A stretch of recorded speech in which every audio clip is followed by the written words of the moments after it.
और बात करेंगे खबरों की। रामपुर लोकसभा सीट बीजेपी प्रत्याशी घनश्याम सिंह को बड़ी जीत मिलेगी। वहीं अपना दल विधायक शफीक अंसारी ने इंडिया वॉइस से बातचीत करते हुए कहा कि जिस तरीके से हमने चुनाव जीते, चाहे रामपुर विधानसभा की सीट हो या स्वार सीट थी, उस सीट को भी हमने जीत कर दिखाया। और कहा कि हमारे नेता अनुप्रिया पटेल का भी साफ निर्देश है कि सभी लोग मिलकर चुनाव लड़े, हम आसानी से चुनाव जीतेंगे। इस समय पूरा देश मोदी में है, कोई दिक्कत नहीं होगी। साथ ही कहा कि मोदी जी को तीसरी बार प्रधानमंत्री बनाने का काम करेंगे। और क्या कुछ कहा, चलिए आपको सुनवाते हैं।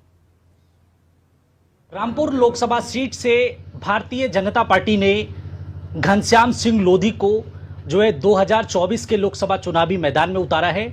ऐसे में जो स्वार की सीट थी अब्दुल्ला आजम का, जिस पे कब्जा हुआ करता था, अब उस सीट पर अपना दल के जो विधायक शफीक अहमद अंसारी है, उन्होंने अपना वर्चस्व कायम किया था। ऐसे में अब अपना दल का घनश्याम सिंह लोधी को यानी कि बीजेपी को जिताने में कितना अहम रोल रहने वाला है, हालांकि स्वार की जनता ये तय करेगी। और स्वार की जनता का क्या मूड है, इसी विषय पे बातचीत कर लेते हैं। स्वार विधायक शफीक अहमद अंसारी जी हैं। ये बताइए, घनश्याम सिंह लोधी, भारतीय जनता पार्टी ने एक बार फिर से उन पे विश्वास जताया है। अब आपको क्या उम्मीदें लग रही है इस सीट को लेकर, क्योंकि चर्चाएं ये भी तेज है कि अभी समाजवादी पार्टी का कोई प्रत्याशी नहीं उतरा है, और ऐसा कौन प्रत्याशी होने वाला है जो घनश्याम सिंह लोधी को इस बारी हराने वाला है?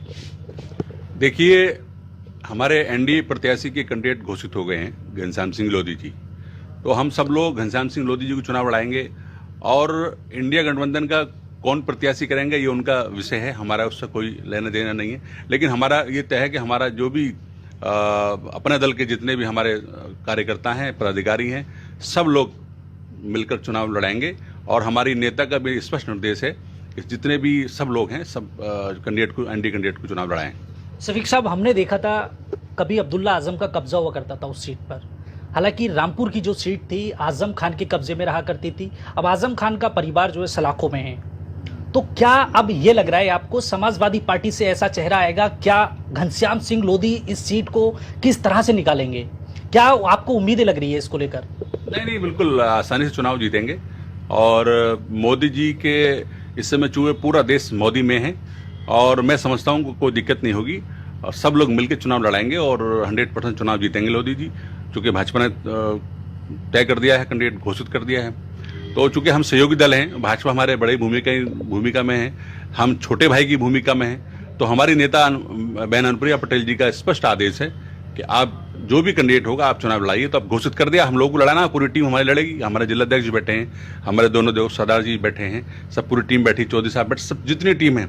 और आज हमने मंडल की मीटिंग बुलाई थी, जिसमें हमारी पार्टी के प्रभारी भी आए थे, और मैं भी पश्चिम का प्रभारी हूँ, 4 मंडलों का मुझे दायित्व दिया गया है। तो हमने ये सब आज ये बात सब स्पष्ट कर दी है कि जो भी कैंडिडेट होगा उसको सब लोग चुनाव मिलकर लड़ाएंगे, और मोदी जी को तीसरी बार प्रधानमंत्री बनाने का कार्य करेंगे। तो आने वाला समय ये तय करेगा कि भारतीय जनता पार्टी के जो प्रत्याशी है घनश्याम सिंह लोधी इस सीट पर अपना वर्चस्व कायम करेंगे, या फिर इस सीट पर समाजवादी पार्टी का एक बार फिर दबदबा रहने वाला है। इंडिया वॉइस के लिए सुरेश दिवाकर,